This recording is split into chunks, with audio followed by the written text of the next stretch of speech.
Praise God, there's no distance in the glory.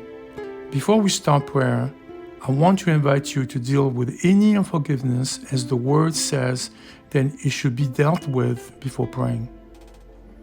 Please take a moment now to release all unforgiveness, anger, or any wrong attitude you are holding towards anyone to the Lord. Thank you, Father, that as you have forgiven us, we forgive all those who have done anything against us.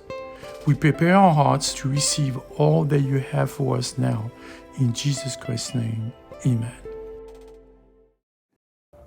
Lord, we praise your holy name because, Lord, you understand the prodigal, Lord, the prodigal son praying for, the dad was praying for years, and when he asked,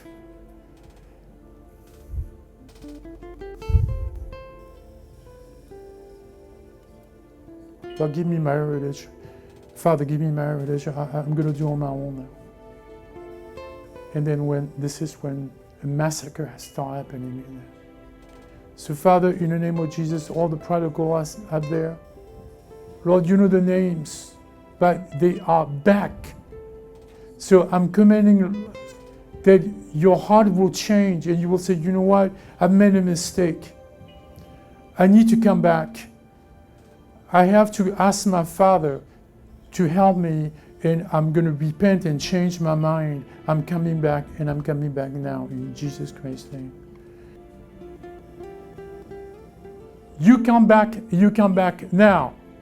Whoever God put into your heart now. The Lord has need of you. You're coming back now. All the prodigals, you're coming back now in Jesus Christ. And I'm spoken. I'm commanding in the name of Jesus. The congregation says amen. Amen. Amen. Amen. If you receive healing, you receive a miracle, I'm encouraging you to write us at Revelation Church through email, revelationchurchny@gmail.com, and share with us what God has done.